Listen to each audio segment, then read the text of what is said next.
철거 예정인 낡은 병원 지하 창고. 그곳에서 발견된 금속 상자 하나가 57세 남자 이정민의 인생을 뒤흔들었습니다. 상자 안에는 녹슨 아기 팔찌와 함께 33년 전 날짜가 적혀 있었습니다. 그리고 그 이름, 장유진. 정민의 손이 떨렸습니다. 33년 전 가족의 반대로 헤어져야 했던 첫사랑의 이름이었습니다. 그는 몰랐습니다. 그녀에게 무슨 일이 있었는지, 왜 이 팔찌가 병원 지하 깊은 곳에 숨겨져 있었는지, 그리고 상자 밑바닥에서 발견한 쪽지 한 장. 용서하지 마세요. 단 5글자였지만 그 안에는 말할 수 없는 비밀이 담겨 있었습니다. 누군가는 이것을 발견하기를 바랐습니다. 33년 동안 침묵 속에 묻혀 있던 진실을 세상에 드러내기를 원했습니다. 며칠 후 정민은 우연히 한 청년을 만났습니다. 교통사고 현장에서 사람들을 구하는 29세 응급구조사.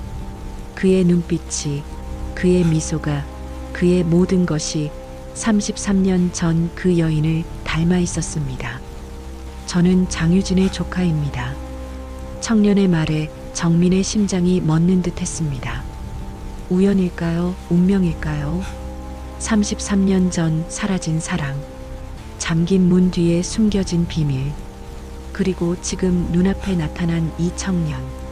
모든 퍼즐 조각이 맞춰지기 시작했습니다. 사연을 계속 들으시려면 돈이 들지 않는 구독과 좋아요 부탁합니다. 항상 행운이 가득하시길 기원합니다. 여름 장마가 막 끝난 날이었습니다. 이정민은 재건축 예정지로 지정된 옛 병원 철거 현장에 서 있었습니다. 57세의 나이에도 그의 등은 고닫고 회색 정장 차림의 모습은 여전히 날카로운 사업가의 인상을 풍기고 있었습니다. 그는 부동산 개발 회사의 대표였고 이 낡은 병원 건물을 허물고 새로운 상업시설을 짓는 프로젝트를 진행하고 있었죠. 건물 외벽에는 세월의 흔적이 역력했습니다. 페인트는 군데군데 벗겨져 있었고 깨진 창문들 사이로 여름 햇살이 비스듬히 들어오고 있었습니다. 철거 작업팀은 이미 며칠 전부터 건물 내부의 물품들을 정리하고 있었는데 오늘은 지하 창고를 정리하는 날이었습니다. 정민은 직원들이 작업하는 모습을 확인하기 위해 지하로 내려갔습니다. 계단을 내려갈수록 공기는 더욱 차갑고 습했습니다. 오랜 시간 사람의 손길이 닿지 않았던 공간 특유의 곰팡이 냄새가 코끝을 스쳤죠. 형광등 불빛이 깜빡이는 좁은 복도를 지나 그는 창고 입구에 멈춰 섰습니다. 창고 안에는 오래된 의료 장비들과 서류 상자들이 무질서하게 쌓여 있었습니다. 작업자 한 명이 벽면의 선반을 정리하던 중 뭔가를 발견하고 정민을 불렀습니다. 대표님, 이거 좀 보시겠습니까? 작업자가 들고 있던 것은 녹이 슬어 붉게 변한 금속 상자였습니다.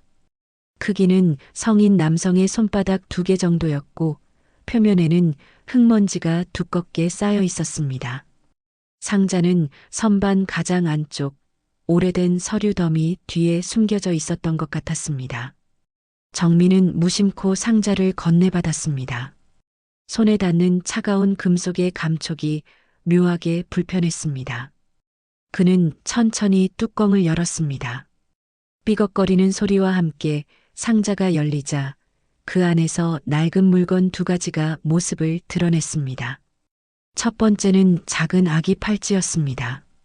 플라스틱 재질로 만들어진 팔찌는 세월의 흔적으로 누렇게 변색되어 있었지만 그 위에 검은 잉크로 쓰인 글씨는 아직도 또렷하게 읽을 수 있었습니다. 1992년 7월 15일 출생이라는 날짜와 함께 어머니의 이름이 적혀 있었습니다. 장유진. 그 이름을 본 순간 정민의 심장이 크게 요동쳤습니다. 손에 들린 상자가 미세하게 떨리기 시작했죠. 33년 전 그가 인생에서 가장 사랑했던 여자의 이름이었습니다. 대학생이던 그와 간호사였던 그녀. 주변의 반대로 헤어져야 했고 그 이후로는 단 한 번도 다시 만나지 못했던 여인이었습니다. 정민은 다급하게 상자 안을 더 살폈습니다. 팔찌 아래에는 접혀진 종이 한 장이 있었습니다. 누런 종이를 펼치자 떨리는 필체로 쓰인 글씨가 나타났습니다. 정민 씨, 용서하지 마세요. 하지만 제 아이는 살아 있습니다. 글씨는 거기서 끝이었습니다. 서명도 날짜도 없었습니다. 하지만 그 짧은 문장만으로도 정민의 세계는 순식간에 무너져 내렸습니다. 그는 벽에 등을 기대고 천천히 주저앉았습니다. 아이. 그가 전혀 알지 못했던 존재. 33년 전 유진과의 사이에 아이가 있었다는 사실. 그리고 그 아이가 죽은 것이 아니라 살아있다는 메시지. 모든 것이 믿기지 않았지만 그의 손에 들린 팔찌는 부정할 수 없는 증거였습니다. 정민은 쪽지를 다시 읽고 또 읽었습니다. 용서하지 마세요라는 문장이 가슴에 날카롭게 박혔습니다. 도대체 무슨 일이 있었던 걸까요? 왜 유진은 아무 말도 하지 않았을까요? 왜 그는 33년 동안 아무것도 모르고 살아야 했을까요? 작업자는 멀찍이 떨어져서 정민을 조심스럽게 바라보고 있었습니다. 평소 냉철하고 침착하던 대표의 모습이 아니었기 때문입니다. 정민의 손은 여전히 떨리고 있었고 그의 눈빛은 초점을 잃은 채 허공을 응시하고 있었습니다. 한참의 시간이 흐른 뒤 정민은 천천히 자리에서 일어났습니다. 그는 상자를 조심스럽게 닫았고 작업자에게 말했습니다. 오늘 작업은 여기까지만 하겠습니다. 나머지는 내일 계속하시죠. 그의 목소리는 평소보다 낮고 가라앉아 있었습니다. 정민은 상자를 품에 안고 지하 창고를 빠져나왔습니다. 계단을 오르는 그의 발걸음은 무겁고 느렸습니다. 건물 밖으로 나오자 장마 뒤에 맑은 여름 하늘이 펼쳐져 있었습니다. 하지만 그는 그 아름다운 하늘을 볼 여유가 없었습니다. 차에 올라탄 정민은 조수석에 상자를 내려놓고 한참을 멍하니 앉아 있었습니다. 그의 머릿속에는 33년 전의 기억들이 파노라마처럼 스쳐 지나가고 있었습니다. 유진의 웃는 얼굴, 마지막 작별 인사, 그리고 그 후에 긴 침묵. 이제 그는 알아야 했습니다. 진실이 무엇인지, 그 아이가 지금 어디에 있는지, 그리고 왜 이 모든 것이 33년 동안 감춰져 있었는지를 말입니다. 정민은 시동을 걸었습니다. 이제 더 이상 과거를 외면할 수 없었습니다. 그가 향한 곳은 오래전 기억 속의 그 병원, 유진이 일했던 바로 그곳이었습니다. 그날 밤 이정민은 집에 돌아와서도 상자를 놓지 못했습니다. 거실 소파에 앉아 아기 팔찌를 손에 든 채 그는 33년 전 그 여름으로 시간을 거슬러 올라갔습니다. 기억 속의 풍경은 여전히 선명했습니다. 마치 어제 일처럼 생생하게 떠올랐죠. 1992년 24살의 정민은 평범한 대학생이었습니다. 경영학과 3학년이었던 그는 여름방학을 맞아 지역병원에서 자원봉사 활동을 시작했습니다.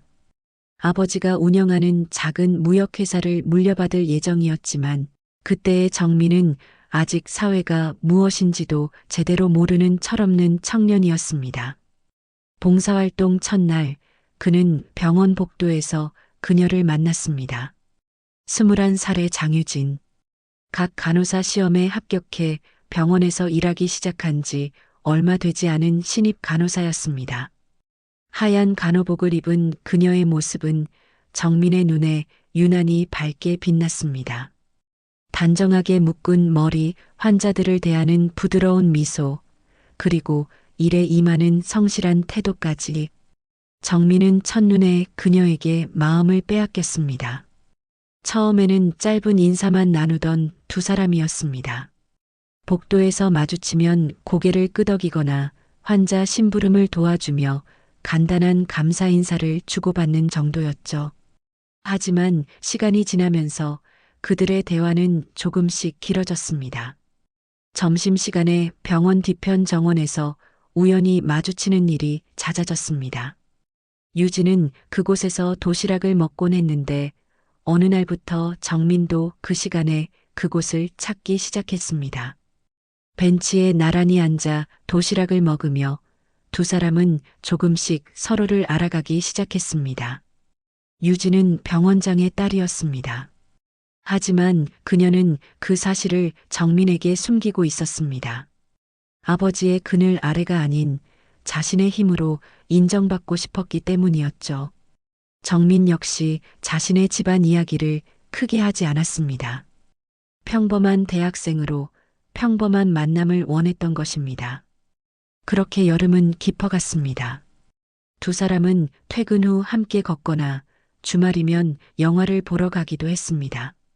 정민은 유진과 함께 있을 때면 세상에서 가장 행복했습니다. 유진의 웃음소리, 손을 잡았을 때의 따뜻한 온기, 함께 나누던 소소한 이야기들, 모든 것이 그에게는 소중한 보물이었습니다. 8월 중순, 여름이 끝나갈 무렵이었습니다. 정민은 용기를 내어 유진에게 고백했습니다. 병원 뒤편 정원의 벤치에서 저녁 노을이 지는 하늘 아래에서였습니다. 유진 씨, 저는 당신을 사랑합니다. 유진은 잠시 말이 없었습니다. 그녀의 눈가에는 눈물이 맺혀 있었습니다. 그리고 고개를 끄덕였습니다. 말없는 대답이었지만 그것만으로 충분했습니다. 두 사람의 관계는 그렇게 시작되었습니다. 하지만 그들이 함께할 수 있는 시간은 그리 길지 않았습니다. 9월이 되자 상황이 달라졌습니다. 유진의 아버지 장태준 원장이 두 사람의 관계를 알게 된 것입니다. 병원 직원 중 누군가가 그에게 보고했던 것 같았습니다. 원장실로 불려간 유진은 그날 밤 늦게까지 집에 돌아오지 못했습니다. 다음 날 정민은 유진에게서 급한 연락을 받았습니다. 병원 밖에서 만나자는 내용이었습니다. 서둘러 달려간 정민 앞에 선 유진의 얼굴은 창백했습니다. 그녀의 눈은 울어서 빨갛게 부어 있었습니다. 정민 씨, 우리 이제 그만 만나야 할 것 같아요. 유진의 목소리는 떨리고 있었습니다. 정민은 그 말을 이해할 수 없었습니다. 갑작스러운 이별 통보에 그는 당황했습니다. 무슨 말이에요? 대체 무슨 일이 있었던 거예요? 유진은 대답하지 못했습니다. 그저 눈물만 흘릴 뿐이었습니다. 나중에 정민은 알게 되었습니다. 유진의 아버지가 강하게 반대했다는 것을, 병원장의 딸이 무명 대학생과 사귈 수 없다는 것을, 가문의 체면이 있다는 것을, 만약 계속 만난다면 유진을 집에서 내쫓고 정민의 집안에도 해를 끼치겠다는 협박까지 했다는 것을 말입니다. 정민은 유진의 아버지를 찾아갔습니다. 원장실 문을 두드리고 들어가 간곡하게 설득했습니다. 자신은 진심이며 유진을 평생 책임지겠다고 약속했습니다. 하지만 장태준 원장의 대답은 냉정했습니다. 자네 같은 사람은 우리 가문에 어울리지 않네. 유진에게 더 이상 접근하지 말게. 그것이 마지막이었습니다. 얼마 후 정민은 군입대 통지서를 받았습니다. 원래 예정보다 빠른 입대였습니다. 나중에 알고 보니 유진의 아버지가 뒤에서 손을 쓴 것이었습니다. 정민이 떠나기를 원했던 것이죠. 입대 전날 정민은 마지막으로 유진을 만나려 했습니다. 하지만 유진은 나타나지 않았습니다. 병원에도 그들이 자주 가던 곳에도 없었습니다. 메시지도 전화도 없었습니다. 정민은 그렇게 떠났습니다. 모든 것을 뒤로 한 채 아무것도 모른 채로 말입니다. 그가 알지 못했던 것이 하나 있었습니다. 그가 떠나기 직전 유진이 임신 사실을 알게 되었다는 것을.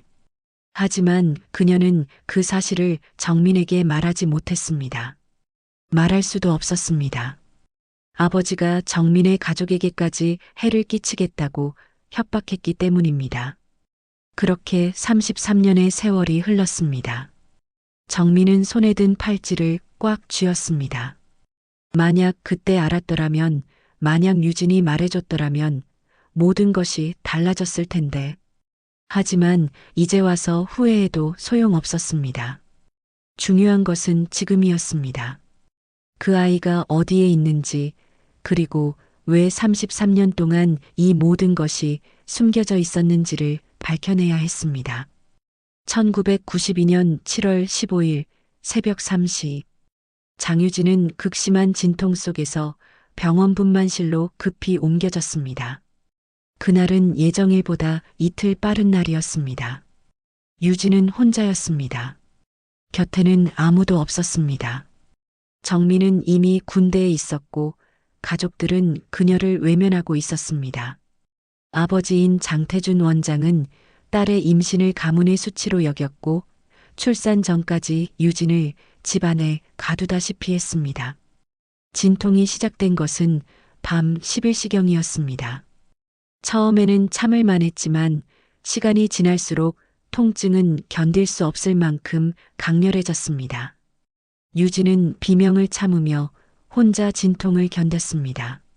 새벽이 되어서야 그녀는 아버지에게 간신히 도움을 청할 수 있었습니다. 분만실로 가는 동안 유진의 의식은 흐려지기 시작했습니다. 그녀는 계속해서 출혈이 있었고 안색은 창백하게 변해갔습니다. 담당 의사는 긴급 상황임을 직감했습니다. 태반조기박리였습니다. 산모와 아기 모두 위험한 상황이었죠. 분만실 문이 굳게 닫혔습니다.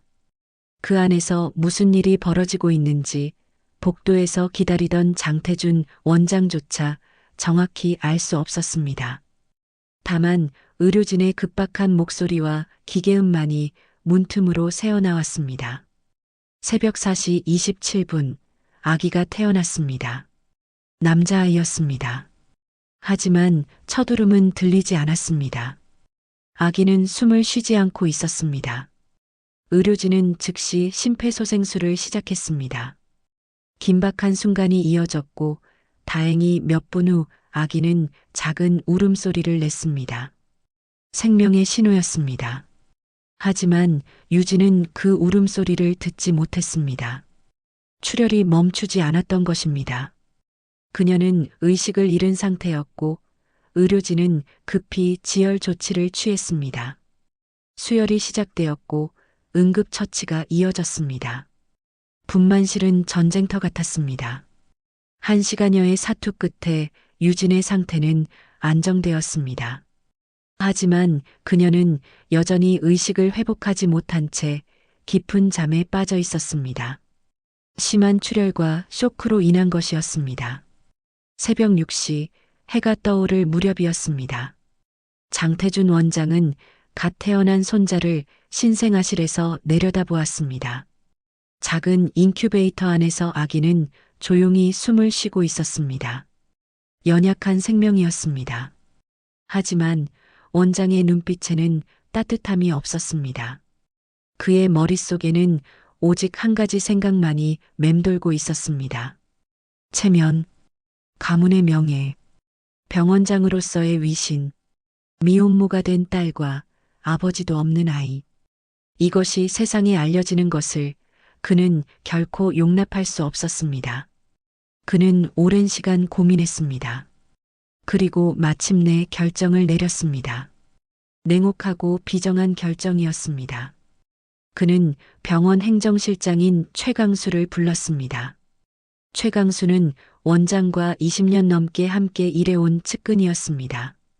원장은 조용한 목소리로 지시했습니다. 이 아이의 출생 기록을 조작하게, 사산으로 처리하고 사망 진단서를 작성하게. 최강수는 놀란 표정으로 원장을 바라보았습니다. 하지만 감히 반대할 수 없었습니다. 원장의 눈빛은 단호했고 어떤 이의도 받아들이지 않을 것 같았습니다. 그리고 아이는 내가 알아서 처리하겠네. 입양기관에 연락해두게. 최강수는 고개를 숙였습니다. 그날 이후 그는 평생 이 죄책감을 안고 살아가야 했습니다. 오후가 되어서야 유진은 의식을 회복했습니다. 눈을 뜬 그녀가 가장 먼저 찾은 것은 아기였습니다. 떨리는 목소리로 간호사에게 물었습니다. 아기는 어디에 있냐고, 건강한지, 자신이 안아볼 수 있냐고. 하지만 돌아온 대답은 잔인했습니다. 유진 씨, 아기는 살리지 못했습니다. 간호사의 목소리는 떨리고 있었습니다. 그녀 역시 거짓말을 하고 있다는 것이 괴로웠습니다. 하지만 원장의 명령이었습니다. 거역할 수 없었습니다. 유진은 믿을 수 없다는 표정으로 고개를 저었습니다. 아니에요. 거짓말이죠? 제 아기를 보여주세요. 그녀는 침대에서 일어나려 했습니다. 하지만 몸은 움직여주지 않았습니다. 출혈로 인한 극심한 허약 상태였습니다. 유진은 울부짖었습니다. 비명을 질렀습니다. 하지만 아무도 그녀에게 진실을 말해주지 않았습니다. 며칠 후 장태준 원장이 병실을 찾아왔습니다. 딸과 아버지는 긴 시간 동안 마주 앉아 있었습니다. 말없는 시간이었습니다. 유진은 아버지를 원망스럽게 바라보았지만 입을 열지 않았습니다. 원장은 차갑게 말했습니다. 이제 모든 것을 잊고 새로 시작해라. 아무도 이 일을 알지 못한다. 너도 알지 못했던 일이다. 유진은 대답하지 않았습니다. 그저 벽을 향해 고개를 돌렸을 뿐입니다. 그날 이후 유진은 말을 잃었습니다. 몇 주 동안 그녀는 거의 말을 하지 않았습니다. 밥도 제대로 먹지 않았고 밤마다 악몽에 시달렸습니다. 그녀의 심장 속 깊은 곳에는 지울 수 없는 상처가 새겨졌습니다. 시간이 흘러 유진은 겉으로는 일상으로 돌아온 것처럼 보였습니다. 다시 병원에서 일하기 시작했고 사람들과 대화도 나눴습니다. 하지만 그녀의 눈빛은 예전과 달랐습니다. 깊은 슬픔과 죄책감이 그 안에 자리 잡고 있었습니다. 그녀는 자신이 엄마로서 자격이 없다고 생각했습니다. 아기를 지키지 못했다고, 무능했다고 스스로를 질책했습니다. 정민에게도 연락하지 않았습니다. 무슨 말을 할 수 있겠습니까? 아기가 죽었다고 말할 용기가 없었습니다. 그렇게 33년이라는 세월이 흘렀습니다. 유진은 그 비밀을 가슴속 깊이 묻고 살았습니다. 아무도 모르는 자신만의 아픔이었습니다. 하지만 그녀는 알지 못했습니다. 자신이 믿었던 그 죽음이 거짓이었다는 것을, 그리고 그 아이가 지금까지 살아 숨쉬고 있다는 것을 말입니다. 33년 후 2025년 9월의 어느 저녁이었습니다. 이정민은 회사 미팅을 마치고 집으로 돌아가는 길이었습니다. 도심의 교차로를 지나던 중 그는 앞서가던 차량이 갑자기 중앙선을 넘는 모습을 목격했습니다. 음주운전으로 보이는 차량은 비틀거리며 반대편 차선으로 진입했고 순식간에 마주 오던 승용차와 정면으로 충돌했습니다. 쾅! 굉음과 함께 유리 깨지는 소리가 거리에 울려 퍼졌습니다. 정민은 즉시 차를 세우고 현장으로 달려갔습니다. 주변 사람들도 모여들기 시작했고 누군가 이미 119에 신고를 한 상태였습니다. 파손된 차량 안에서는 신음소리가 들려왔습니다. 부상자가 여러 명인 것 같았습니다. 얼마 지나지 않아 사이렌 소리가 들렸습니다. 구급차가 도착했고 응급구조사들이 신속하게 현장으로 뛰어들었습니다. 그중 한 명이 정민의 시선을 사로잡았습니다. 29쯤 되어 보이는 젊은 남자였습니다. 주황색 구조복을 입은 그는 침착하면서도 빠르게 부상자를 살피고 있었습니다. 차량 문을 열고 안으로 들어가 부상자의 상태를 확인하는 그의 손놀림은 능숙했습니다. 목에 보호대를 채우고 들것으로 조심스럽게 옮기는 모든 과정이 전문적이었습니다. 정민은 그 청년의 얼굴을 유심히 바라보았습니다. 뭔가 익숙한 느낌이었습니다. 어디선가 본 듯한, 하지만 정확히 떠올릴 수 없는 그런 얼굴이었습니다. 눈매의 곡선, 코의 형태, 입가의 선, 모든 것이 낯설지 않았습니다. 응급처치가 끝나고 부상자들이 구급차에 실렸습니다. 청년은 다른 구조사와 함께 장비를 정리하고 있었습니다. 정민은 무의식적으로 그에게 다가갔습니다. 수고하셨습니다. 정말 신속하게 대처하시는 모습이 인상 깊었습니다. 청년은 고개를 들어 정민을 바라보았습니다. 땀으로 젖은 이마를 닦으며 그는 미소를 지었습니다. 감사합니다. 다행히 큰 부상은 아닌 것 같습니다. 그의 목소리는 차분하고 단단했습니다. 정민은 명함을 꺼내며 말을 이었습니다. 혹시 실례가 안 된다면 이따가 시간 되실 때 커피라도 한 잔 사드리고 싶은데요. 오늘 일에 대해 조금 여쭤보고 싶은 게 있어서요. 청년은 잠시 망설이다가 고개를 끄덕였습니다. 근무가 8시에 끝납니다. 괜찮으시다면 그때 뵙겠습니다. 2시간 후 정민과 청년은 병원 근처 조용한 카페에서 마주 앉았습니다. 청년은 자신을 장도연이라고 소개했습니다. 응급구조사로 일한 지 5년째라고 했습니다. 정민은 그에게 여러 질문을 던졌습니다. 일은 어떤지, 얼마나 오래 이 일을 해왔는지, 가족은 어떻게 되는지. 자연스러운 대화였지만 정민의 내면은 점점 더 혼란스러워지고 있었습니다. 도연이 말하는 동안 정민은 그의 모든 표정과 몸짓을 관찰했습니다. 커피잔을 들 때의 손동작, 생각할 때 눈썹을 살짝 찌푸리는 습관, 말할 때 입꼬리가 올라가는 미소. 모든 것이 기억 속에 누군가를 닮아 있었습니다.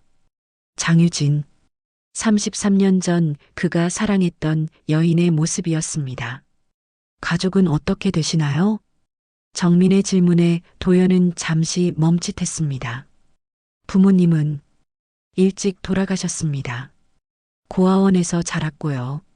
나중에 이모님 댁에 입양되어 자랐습니다. 정민의 심장이 세게 뛰기 시작했습니다. 이모님이라고 하셨나요? 네, 장유진이라고 하십니다. 작은 병원에서 간호부장으로 일하고 계세요. 그 이름을 듣는 순간 정민의 손이 떨렸습니다. 커피잔이 소리를 내며 받침에 부딪혔습니다. 도연은 걱정스러운 표정으로 정민을 바라보았습니다. 괜찮으세요?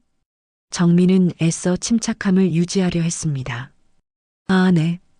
괜찮습니다. 그런데 장유진 씨라고 하셨죠? 혹시 나이가 어떻게 되시나요?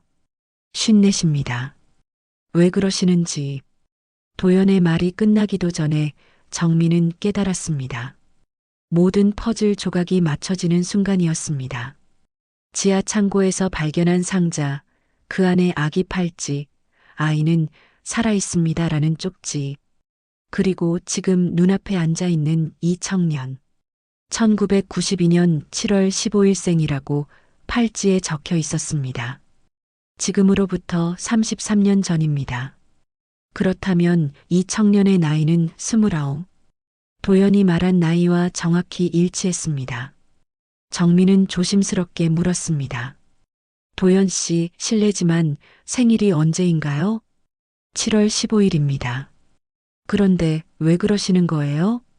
도연의 목소리에는 의아함이 묻어났습니다. 정민은 한동안 말을 잇지 못했습니다.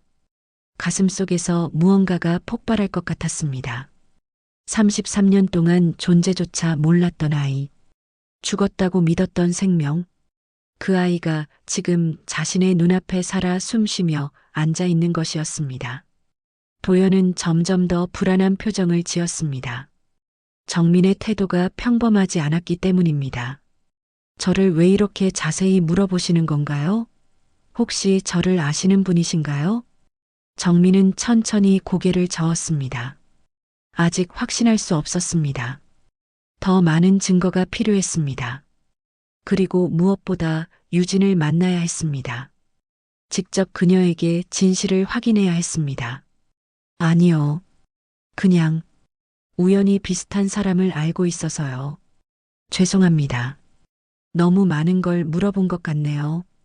정민은 자리에서 일어섰습니다. 더 이상 이곳에 앉아 있을 수 없었습니다.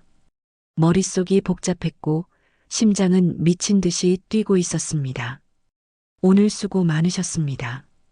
덕분에 좋은 이야기 나눴습니다. 도연은 여전히 의아한 표정이었지만 정민을 배웅했습니다. 카페를 나온 정민은 차 안에 앉아 한참을 멍하니 있었습니다. 그의 손에는 도연에게서 받은 명함이 들려 있었습니다. 명함 뒷면에는 비상 연락처가 적혀 있었고 그 아래 작은 글씨로 이모 장유진이라는 이름과 병원 이름이 적혀 있었습니다. 정민은 휴대전화를 꺼내 병원 주소를 검색했습니다. 그리고 깊은 숨을 들이쉬었습니다. 33년 만에 그는 다시 유진을 만나러 가야 했습니다. 다음 날 아침 장유진은 병원 간호부장실에서 일과를 시작하고 있었습니다. 54세의 그녀는 여전히 단정하고 차분한 모습이었습니다. 하얀 가운을 입고 서류를 검토하는 그녀의 표정은 평온해 보였지만 그 눈 깊은 곳에는 오랜 세월 동안 쌓인 슬픔이 자리 잡고 있었습니다. 33년 전 그날 이후 그녀는 한 번도 완전히 웃어본 적이 없었습니다. 오전 10시쯤 병원 안내 데스크에서 전화가 걸려왔습니다. 간호부장님, 면회객이 오셨는데요. 이정민이라는 분이십니다. 부장님을 찾으신다고 하시는데 그 이름을 듣는 순간 유진의 손에서 볼펜이 떨어졌습니다. 이정민. 33년 동안 잊으려 애썼던 이름. 지우고 싶었지만 지워지지 않았던 이름. 밤마다 꿈속에 나타났던 그 사람의 이름이었습니다. 유진은 떨리는 손으로 전화기를 잡았습니다. 어디 계신다고 하셨나요? 1층 로비입니다. 어떻게 할까요? 유진은 한참을 망설였습니다. 심장이 빠르게 뛰고 있었고 손바닥에는 땀이 배어 나왔습니다. 도망치고 싶었습니다. 하지만 동시에 33년 만에 그를 만나고 싶다는 마음도 들었습니다. 잠시만요. 제가 내려가겠습니다. 전화를 끊고 유진은 거울을 보았습니다. 거울 속의 자신은 창백하고 불안해 보였습니다. 그녀는 손으로 얼굴을 쓸어내리며 심호흡을 했습니다. 그리고 천천히 가운을 벗고 복도로 나왔습니다. 엘리베이터를 타고 1층으로 내려가는 동안 유진의 머릿속은 혼란스러웠습니다. 왜 갑자기 그가 나타난 걸까요? 무슨 일로 자신을 찾은 걸까요? 혹시 도연이와 만난 걸까요? 온갖 생각이 머릿속을 스쳐 지나갔습니다. 로비에 도착하자 유진은 멀리서 그를 보았습니다. 이정민은 벤치에 앉아 창밖을 바라보고 있었습니다. 57세가 된 그의 모습은 젊은 시절과는 많이 달라져 있었습니다. 머리에는 흰머리가 섞여 있었고 얼굴에는 세월의 주름이 새겨져 있었습니다. 하지만 여전히 그는 유진이 기억하는 그 사람이었습니다. 고든 자세, 단단한 턱선, 그리고 깊은 눈빛. 유진은 천천히 그에게 다가갔습니다. 발걸음을 옮길 때마다 다리가 떨렸습니다. 정민은 그녀의 발소리를 듣고 고개를 돌렸습니다. 두 사람의 시선이 공중에서 마주쳤습니다. 한참 동안 아무도 말을 하지 않았습니다. 그저 서로를 바라볼 뿐이었습니다. 33년이라는 긴 세월이 그들 사이에 흐르고 있었습니다. 먼저 입을 연 사람은 정민이었습니다. 33년 만이네요, 유진 씨. 그의 목소리는 낮고 떨리고 있었습니다. 유진은 고개를 끄덕였습니다. 말을 하려 했지만 목이 메어 소리가 나오지 않았습니다. 그녀는 눈물을 참으며 겨우 대답했습니다. 오래됐네요. 정민은 자리에서 일어났습니다. 그리고 병원 밖을 가리키며 말했습니다. 밖에서 이야기할까요? 여기는 사람이 많아서. 유진은 다시 고개를 끄덕였습니다. 두 사람은 병원을 나와 근처 공원의 벤치로 향했습니다. 9월의 가을바람이 선선하게 불고 있었습니다. 낙엽이 떨어지는 소리만이 두 사람 사이의 침묵을 채우고 있었습니다. 벤치에 나란히 앉은 후에도 한참 동안 침묵이 이어졌습니다. 무엇부터 말해야 할지, 어떻게 말해야 할지 알 수 없었습니다. 정민이 먼저 품에서 금속 상자를 꺼냈습니다. 녹슨 상자는 햇빛에 반짝였습니다. 유진은 그 상자를 보는 순간 숨이 멎는 것 같았습니다.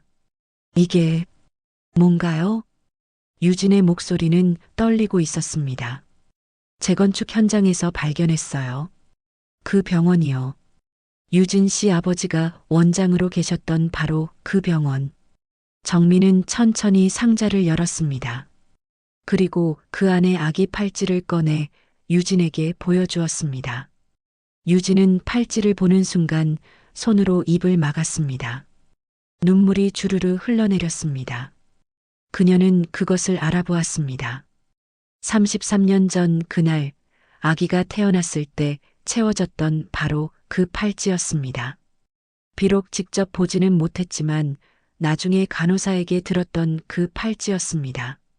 정민은 쪽지도 함께 내밀었습니다. 여기에 이렇게 적혀 있었어요.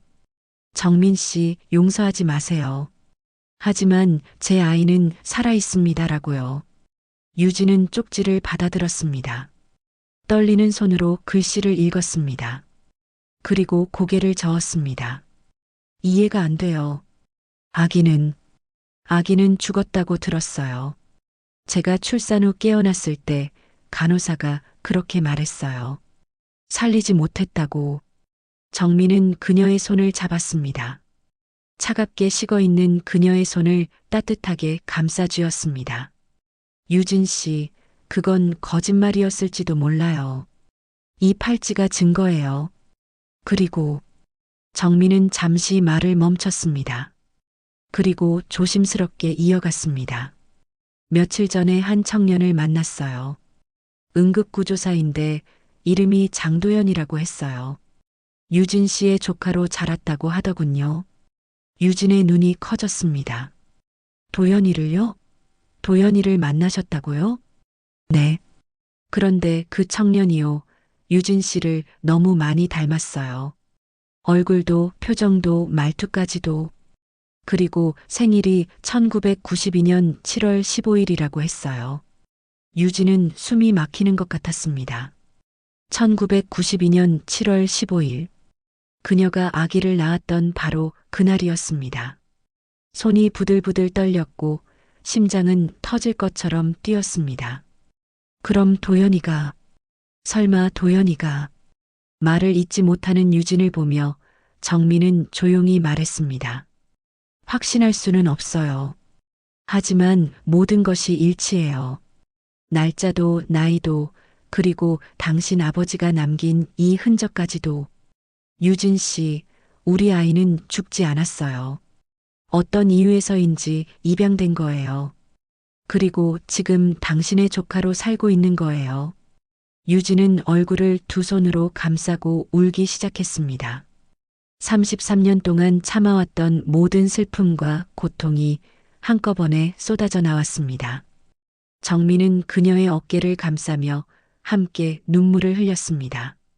가을바람이 두 사람을 감싸고 지나갔습니다. 벤치 위에 떨어진 낙엽들이 바람에 날아갔습니다. 그리고 그들 앞에는 이제 밝혀야 할 진실이 놓여 있었습니다. 그날 밤 유진의 집 현관 초인종이 울렸습니다. 시계는 밤 9시를 가리키고 있었습니다.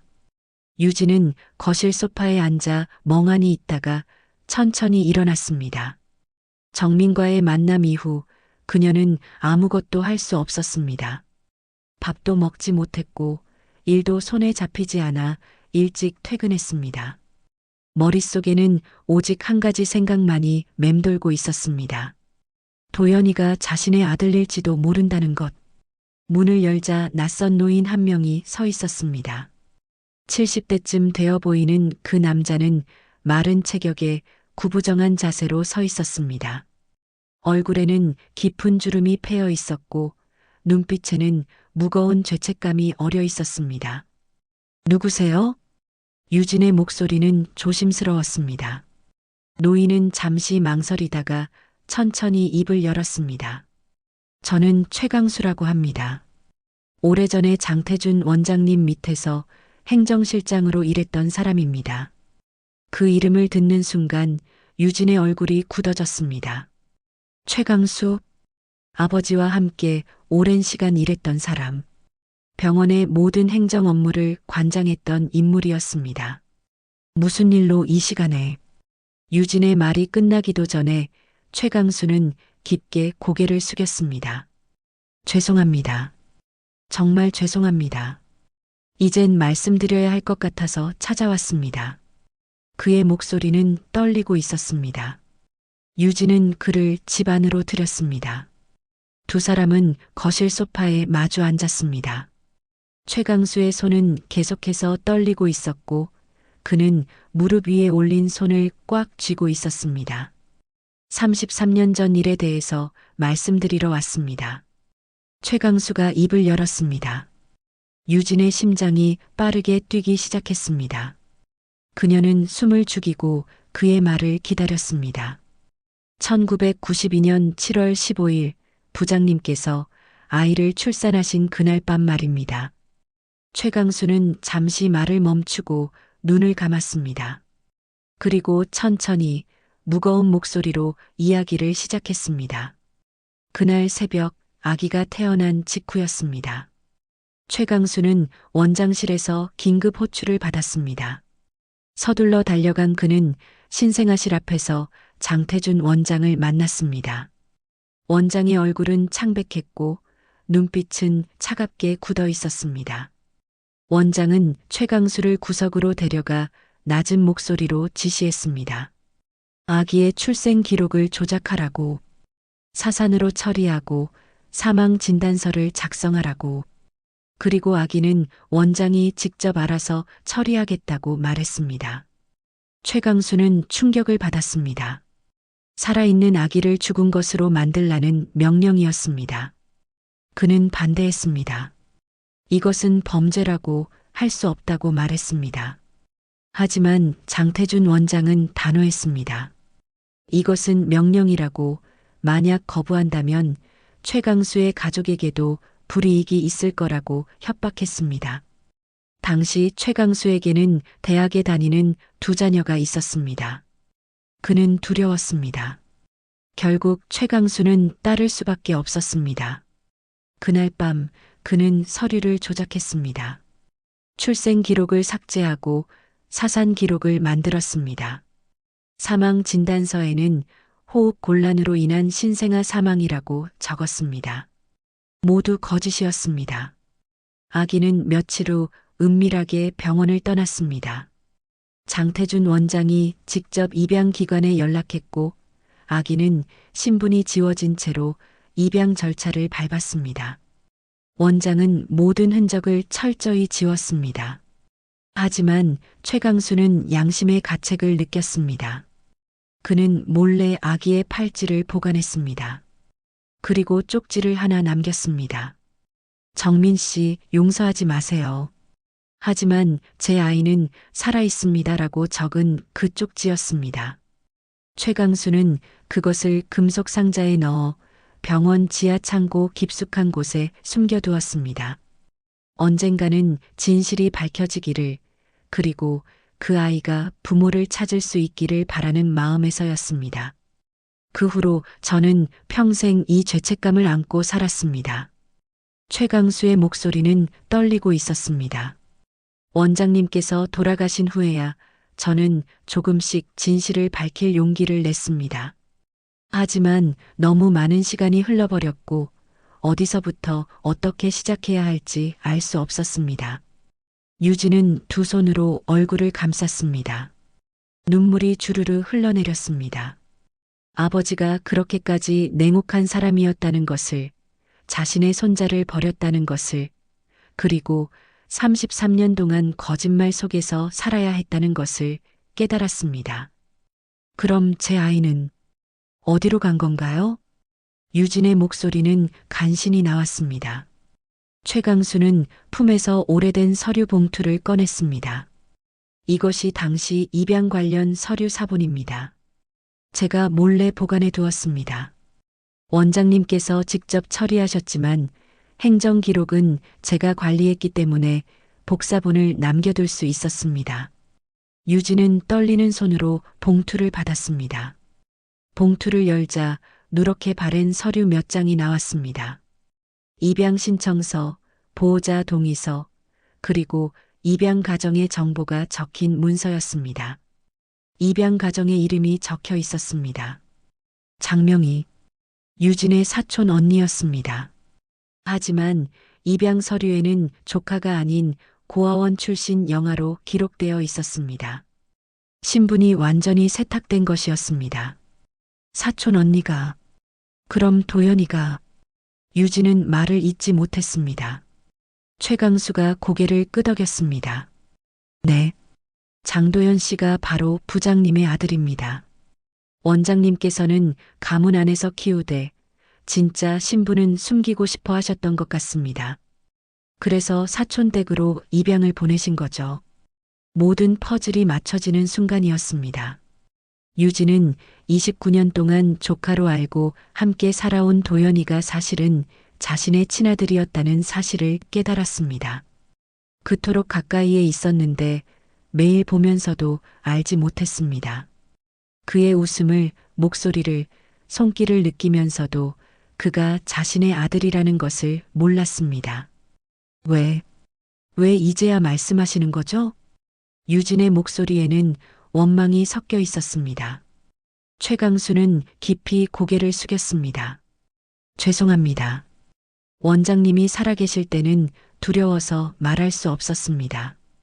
그리고 원장님께서 돌아가신 후에도 너무 오랜 시간이 흘러서 어떻게 말해야 할지 몰랐습니다. 하지만 며칠 전 병원 철거 소식을 듣고 나서 이제는 말해야 한다고 생각했습니다. 그는 다시 한번 깊게 절했습니다. 용서를 구하러 온 것은 아닙니다. 다만 진실을 전해드려야 한다고 생각했습니다. 이제라도 도연 씨가 자신의 진짜 부모님을 알 권리가 있다고 생각합니다. 최강수는 천천히 자리에서 일어났습니다.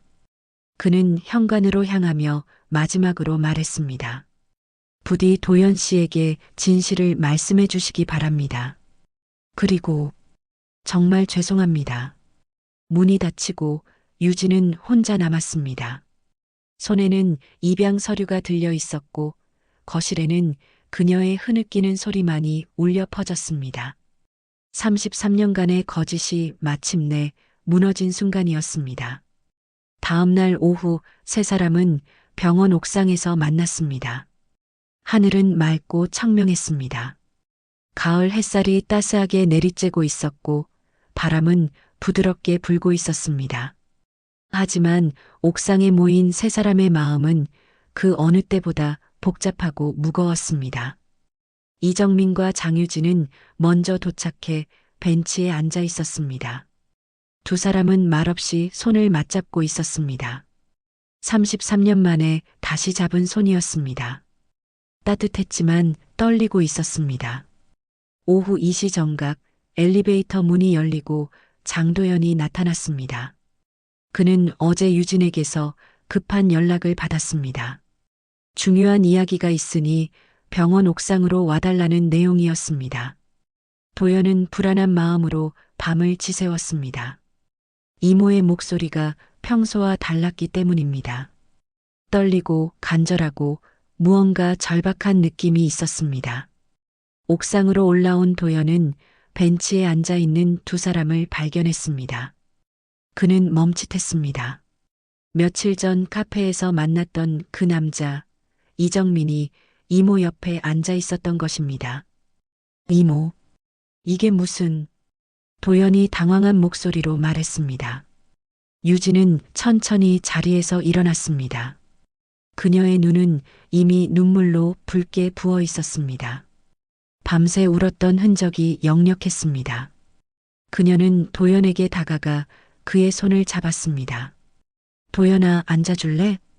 유진의 목소리는 떨리고 있었습니다.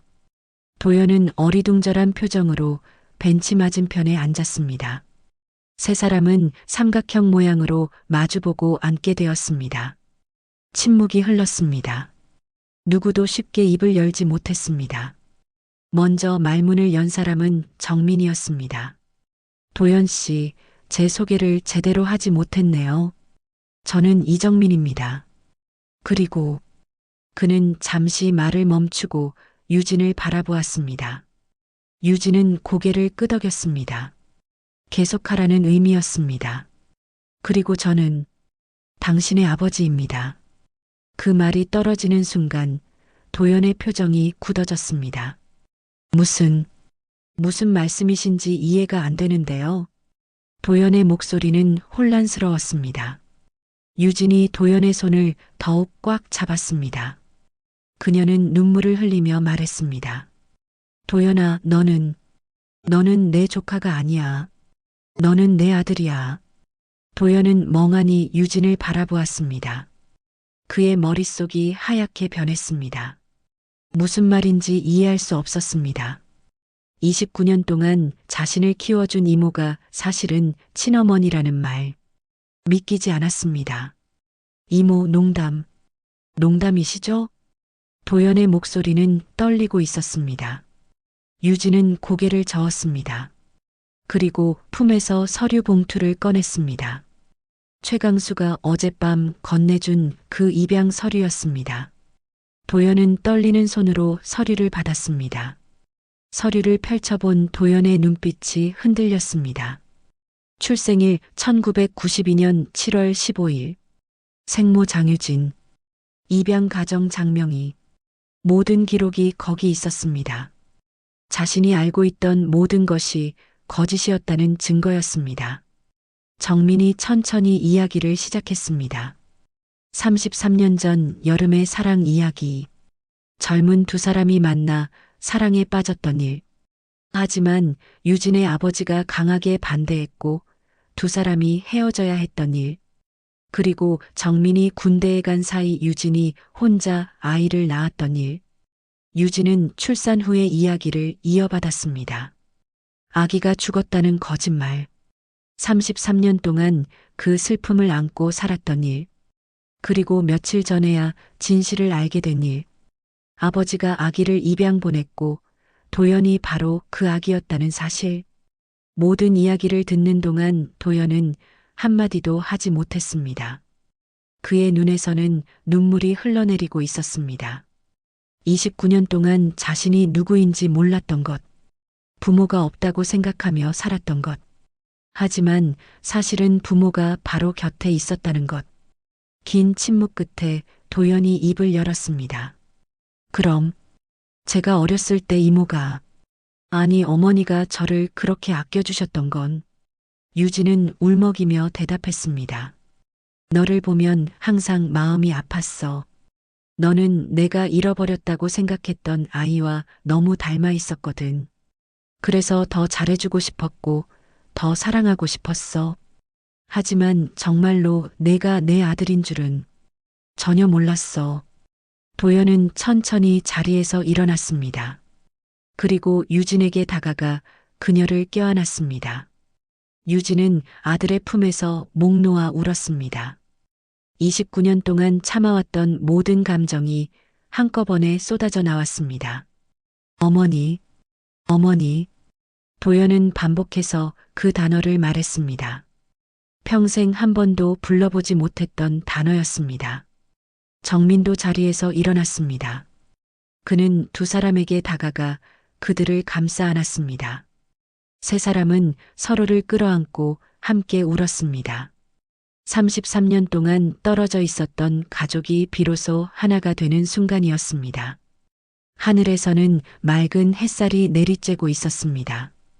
바람이 부드럽게 불어와 세 사람의 머리카락을 흔들었습니다.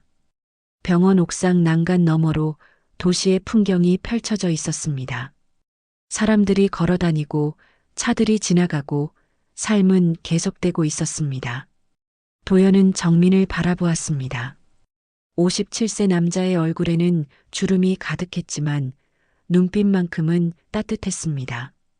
도연은 천천히 손을 내밀었습니다. 정민은 그 손을 잡았습니다. 아버지와 아들의 첫 악수였습니다. 아버지. 도연이 조심스럽게 그 단어를 꺼냈습니다. 정민은 그 말을 듣고 눈물을 흘렸습니다. 평생 듣고 싶었던 말이었습니다. 도연아, 미안하다. 너를 지켜주지 못해서. 아니에요. 이제야 만났지만 저는 괜찮아요. 이제부터 시작하면 되니까요. 세 사람은 다시 한번 껴안았습니다. 유진은 두 남자의 품에서 생각했습니다. 33년이라는 긴 세월이 걸렸지만 결국 진실은 드러났습니다. 닫혀있던 문이 열렸고 숨겨졌던 사랑이 빛을 보게 되었습니다. 정민은 생각했습니다. 이제야 자신의 인생이 다시 시작되는 것 같다고. 잃어버렸던 것을 되찾았고 앞으로는 진짜 아버지로 살아갈 수 있다고. 도연은 생각했습니다. 평생 궁금했던 자신의 정체성을 찾았다고. 이제 더 이상 혼자가 아니라고. 자신을 사랑하는 부모가 있다고. 그날 오후 병원 옥상에서 세 사람은 새로운 시작을 약속했습니다. 잃어버린 시간을 되돌릴 수는 없지만 앞으로의 시간을 함께 만들어갈 수 있었습니다. 해가 서쪽으로 기울고 있었습니다. 노을이 하늘을 물들이기 시작했습니다. 세 사람은 손을 잡고 그 노을을 바라보았습니다. 33년의 비밀은 끝났고 새로운 이야기가 시작되고 있었습니다. 그리고 그날 밤 철거가 진행 중인 옛 병원 현장에는 누군가 놓고 간 쪽지 한 장이 바람에 흩날리고 있었습니다. 사랑은 사라지지 않는다. 그저 시간이 조금 늦을 뿐이다.